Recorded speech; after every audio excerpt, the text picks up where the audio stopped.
Today's Morning Minute. Truth. Day 6 of the fraud committed by Satan against man. Satan committed fraud in the Garden of Eden by stealing the truth of God. Man exchanged the truth of God for the lies of Satan. Man has a legal and judicial right to be restored back into right standing with God in truth. What is the standard by which you measure reality and truth? Truth is the absolute standard by which reality is measured, not your perception of reality. The truth is that Jesus is Lord. There is a kingdom of God. Jesus said to seek first the kingdom of God and his righteousness. There is a kingdom of God economy. Jesus came to earth to bring the kingdom of God to live in mankind through the Holy Spirit. Jesus came to redeem mankind back to the original value. We read in John chapter 18, verse 37. "You are a king then," said Pilate. Jesus answered, "You are right in saying I am a king. In fact, for this reason I was born.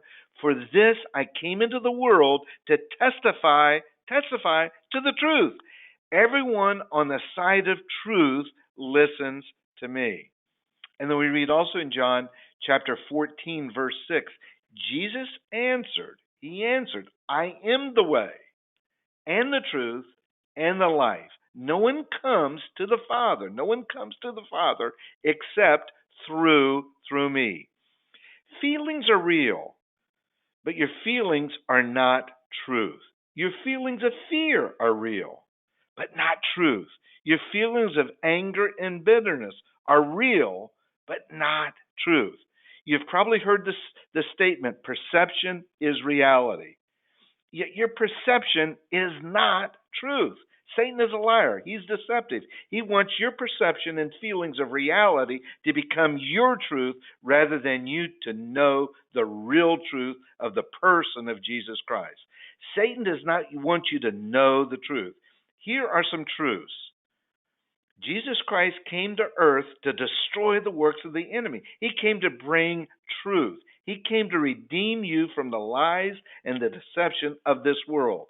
He came to bring you abundant life, which is victory over sin, death, condemnation, guilt, fear, shame, regret, and your feelings. Jesus Christ came to give you power, love, and a sound mind in His Holy Spirit living in your temple. His power is greater than cancer. His power is greater than sickness. His power is greater than injustice. His power is full of love, forgiveness, restoration, and redemption. He restores you into the image in which you were created. He is Lord. He's worthy of your worship and praise. His promises are true. He is the everlasting King. He is the ruler of the universe. He loves you unconditionally. You are His beloved child. Jesus Christ legally and judicially restored you back to your legal family. Your legal family is a child of God and right standing with God. You have all the legal rights and privileges as a son or daughter of God. You are the righteousness of God in Christ Jesus. You have the truth of God living in you through the Holy Spirit. Amen and amen.